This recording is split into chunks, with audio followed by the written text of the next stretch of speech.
Today's podcast is brought to you by Audible.com. Get a free audiobook download and 30-day free trial at audibletrial.com/usingyourpower. Over 180,000 titles to choose from for your iPhone, Android, Kindle, or MP3 player.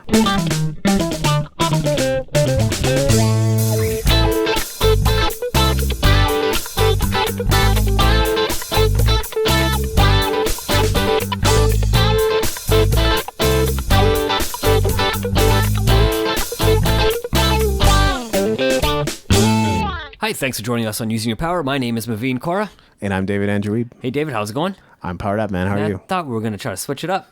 Were we? Yeah, I thought so last episode. We said we were going to try. You can say you're powered up too. No, I don't want to say I'm powered up. I'm doing pretty well. This is using your power, man. You got to be powered up. I am powered up. There you go. Our audience is going to hate you. No, they're not. Yeah, I know. Are we going to keep this now because we're just ranting? Yeah, it's okay. Okay. Awesome. So what is our topic today? Today we're getting into market saturation, real or imagined. I'm sure this is something that's on a lot of people's minds as, oh yeah, well, it's too saturated. You shouldn't get into that and blah, blah, blah. I mean, there's a lot of negativity out there. Although I am actually going to be arguing that there is market saturation, which will be fun. So you're saying that market saturation is real, and I'm going to be arguing that market saturation is not real. That's right. Awesome. So why don't you start it off for it is real? Okay. So my first point is, if it's a popular and profitable market, as some things tend to be, whether it's online, marketing and producing courses or producing ebooks or, creating videos on YouTube or soliciting people on Patreon, like many people will start joining in and then which will lead to a more crowded market than it originally was. Like it could be all be in the same niche. Sometimes it'll be real estate and sometimes it'll be like Forex investments and sometimes it'll be online courses in a particular niche, like such as social media. I mean, pretty soon, we see one person succeed and pretty soon all these other people are jumping in to join the ship. Absolutely, and that's typically what happens, right? When people are succeeding, other people will jump in. So, but I would like you to think maybe a different way. As the world's population keeps increasing daily, more and more people are being born, and that means there's more and more opportunity either for people to sell to the people that are not quite online and at the age of starting a business. And keep in mind, there's also a lot of development happening in China and in India, two of the largest populations out there in the world right now. Well over, I'd probably say they probably got at least 3 billion people collectively added together. So there's a lot of opportunity to do business in China and India. So although it may seem like it's getting saturated, maybe in North America, there's still a huge overseas market to attack. And not attack in a negative way, not with bombs and stuff, because I think that's what's kind of happening in the world with Donald Trump, unfortunately. But I mean attack as in using your business strategy to grow. Those are some great points, but it's actually even reflected in human behavior. I mean, think back to MySpace. Like, I don't know if you remember that, Mav, but like people were all on MySpace and they loved being on there and they made connections. And then Facebook came along and people said, yeah, MySpace is kind of okay, but I'm also creating a profile on MySpace. And at first it was like half and half. And then pretty soon it was like, yeah, I'm on Facebook. Forget MySpace. Screw it. I don't want to be on there anymore. So we see that happen all the time. It's like we can't just have two sites serving the same purpose necessarily, although there are different social media networks, so don't get me wrong, but people even call Google Plus a failure despite the fact that it still exists. Right. I think the idea of having a business that's replaced by another business doesn't necessarily mean it's been saturated. I think if we look at the bell curve or the natural cycle of the way people buy products, typically at the starting on any business, if it's MySpace, some people would have started using it. As it got more popular, more and more people would have started using it. A lot more people would have got to it a lot faster, and then it would have kind of hit their plateau. And then as that plateau, either people would have caught kind of bored of it. Even Facebook's like that right now. I don't think that there's a market saturation because, like I said earlier, there's still more and more people being born every day. But it is probably hit a point where people are like, yeah, I'm not going to go on it as much as I used to. Or I'm not going to go on that 20 minutes a day that we talked about in the previous episode, where people are doing. But maybe that will, as you come down in that bell curve, something else typically replaces it. So although the market didn't get saturated, I think the people using that product may just get bored. Yeah, that's an interesting point. Yeah, I think, Facebook does constantly reinvent itself, and that's maybe one of the reasons why it stuck around. It annoys a lot of people too, but maybe that's part of what keeps people engaged.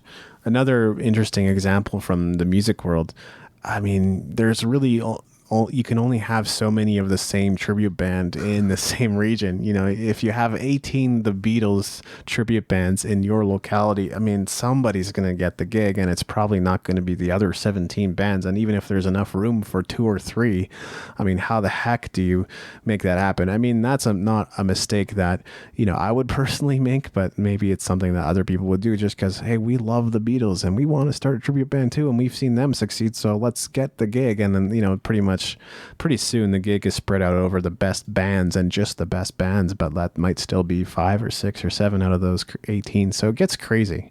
You know, you can't have a single region cannot sustain that many tribute bands. Well, I think that goes right back to what we were saying earlier, right, David? Where, you know, sure, in a free enterprise system, we can have as many people wanting to do whatever they want. So if they want to have, you know, 18 tribute bands for any particular, you know, say Beatles or Elvis or whoever, but you're right, only the best of the best will get those gigs, right? And the people who aren't getting the gigs, such as MySpace we were talking about compared to Facebook, you know, those people will be easily edging themselves out of the equation, and you know, then you're left maybe with 6 or 7 good bands, good quality bands, right, that can get the, you know, can be out there, provide the right services, provide the entertainment that they're giving the people, right? So I think that's one way to look at it as well. I think it's market cleaning out the market, not necessarily saturating the market. Well, it still sucks for the band that wants to get all that money, right?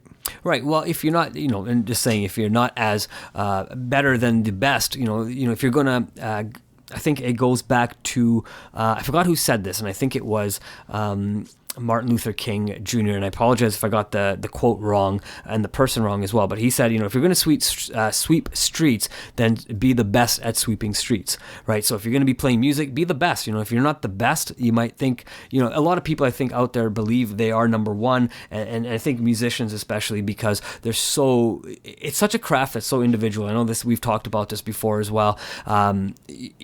People have such a connection to their own music, but if they're not everybody believes they're the best. I don't care if you're a painter, a musician, you know, whatever it is, right? You think you have the best skills, right? But the reality is there are many people that are continually going to be better than you, and there's more people being born today that will be better than you tomorrow, right? So I think just because of that alone is, if you're not, you know, getting better at your practice, you may want to look at it and reconsider what you're doing, because maybe although you are doing music, you might be better actually doing something else. Which is similar to my next point. And, you know, this is that if customers feel their needs are adequately met and they don't feel the need to change in any way, you probably won't persuade them otherwise. And I think that's a similar thing that I'm dealing with the music entrepreneur, right? I mean, there's a lot of great content available out there. I mean, when I first started, there wasn't quite as much as what there's available now, which is good. I think it's good to see those kinds of changes. I think the second point is the biggest one. Like, if they don't feel the need to change and they just want to complain about the existing system, meanwhile they're not doing anything to make any difference or make any changes in their career that would help them and support them get to where they want to go. Right, and this is why I believe market saturation is not real, because as we all know, the only constant in the world is change, right? So we know that. So one of the things I know for sure is there's new opportunities coming up every single day, and millions of people around the world are able to take advantage of those opportunities because of changing technology, not just the changes within self, but also everything that's changing within ourselves, or around us, sorry. So I know the more things keep changing, newer ideas are being developed, newer apps are being developed, stuff that we didn't even know about.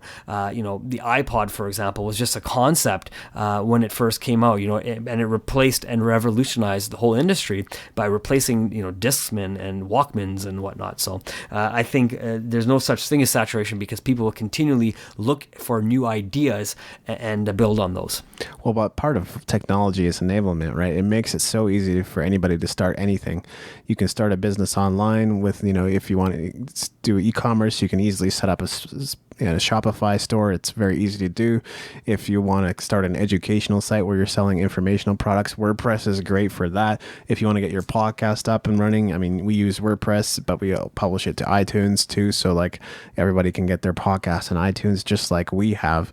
I mean, it's so much easier than it ever was. And if the barriers to entry are low, doesn't that mean that it's harder to stand out?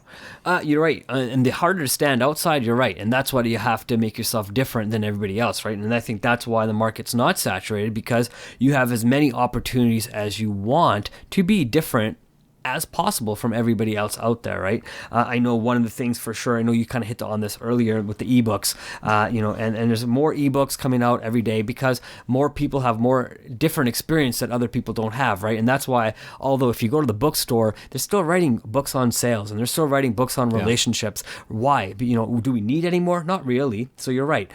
In that respect, maybe it is saturated. It is real. We don't really need it. But because more people have an experience that other people can relate to, we continue to put out more books and more videos and more courses because, just because you learn one way doesn't mean you're going to learn from a particular person. I may learn a different way and I may connect to somebody else, right? So if there's a lot more people out there finding new ways to connect to other people, they can definitely keep building on their market.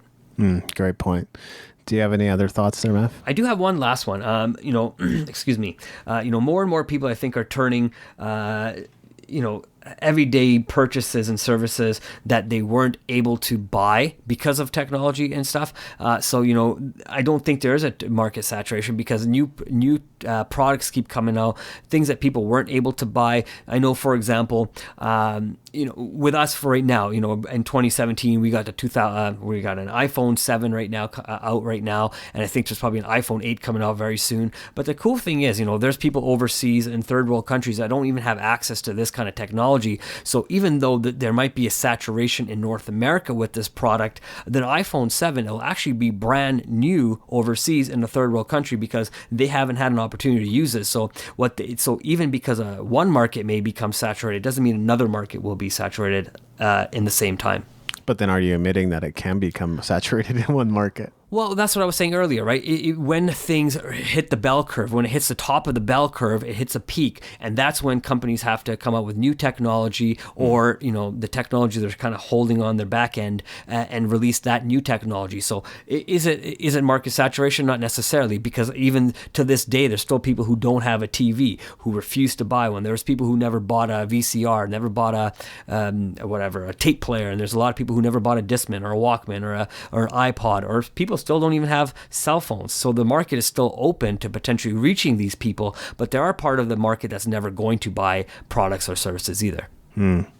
Well, I think it's important for our listeners to hear both sides of the equation, and I think you just did, really good arguments for both sides. If market saturation is real or imagined, I think that's something for you to make up your mind about. But I think we've heard, both Mav and I, through network marketing and through other opportunities, that really, the opportunities are endless, and all we have to do oftentimes is just make a little tweak or make a little bit of a pivot in what we're doing to find success in what we're already doing. And so you might be inches away and just not even know it at times. Right. And I'm going to kind of give a point on the other side of things, saying market saturation is real for a second. So, sure. One of the things I know more and more people are going out there and they're kind of sick of, the North American lifestyle. It's this go to work 9 to 5 and pay your bills and go home and do the same thing again, day after day, week after week, and more you're starting to see people are starting getting into, the Eastern kind of philosophy versus the Western philosophy. So I think the Eastern philosophy of life has kind of saturated itself, and more people are starting to look for alternative ways that they can live their lives, right? I think more of a way of getting back to the way things used to be without technology and stuff like that. So I know we just talked about the future of technology and smartphones, at least, on a previous episode, but I think more and more people are starting to want to kind of disconnect versus stay connected. Yeah, I mean, to your point too, like Mexico's got that siesta, right? I mean, you take an hour-long nap or whatever it is you want to do during the hottest time of the day. So that's something that, they do to, as part of their culture. So the cultural thinking really changes a lot of things, even within North America. Yeah, I agree. No, yeah, for sure. You're right. But you're right. And I think more and more people are starting to say, we can still, I think you made a point earlier that, you don't need $1 million to live. I think you were saying there's a number that most people can make in a year that satisfies their needs without causing too much stress and still allows them to be happy and pay all their bills and be fulfilled. Do you remember what that number was, David? So that's not actually what it is. It's $70,000. And what it is no people are no happier happier after earning that any amount greater than that. Right. You- So they're not pay measured. their bills and No, I mean they're just not any measurably happier. There's no science or no evidence to suggest that you'll be a happier person because you're earning 100,000 versus 70,000. okay, so slightly different than I thought, but it kind of shows that most people could be happy at 70, or maybe just as miserable at 70, I guess is what you're saying. Yeah, absolutely, they Right. could be. So, but I think the more people, if they had $70,000 a year and then were able to control their time, I'm assuming you would agree with this too, and choose to where they spent that $70,000 a year, they would then be able to maybe find a way to enjoy their lives and maybe find more happiness. Just because you're making $70,000 a year, but if you have no time to enjoy that money, of course, that's why you'd probably have zero happiness, because you're continually working. I know, for example, not saying doctors make only 70,000, they make a heck of a lot more money than that. Good doctors and surgeons and whatnot. But again, if you're working 16, 18 hours a day, really, are you happy? Because you're not really able to enjoy your money. You're not able to enjoy your family. You may not be able to get away from the office because there's such a need for you, right? So in certain jobs, I think there is a way to potentially get saturated in your at your job, but sometimes I don't think it's the job itself. Sometimes it's just your mindset gets saturated, not the opportunity. I think another way of saying it is that, yes, income may have a measurable effect on your happiness, but only to a point. I think that's really the best way of putting that. I agree. Fair enough. Cool. Awesome, man. So why don't we do the outro? Let's do it. So find us at usingyourpower.com. Leave a comment, leave a message, download our free audio course while you're there. And if you're on iTunes, Stitcher, or elsewhere, then leave a rating and review and help us spread the word about the show. Absolutely. Awesome, man. Thank you so much. Have a great day.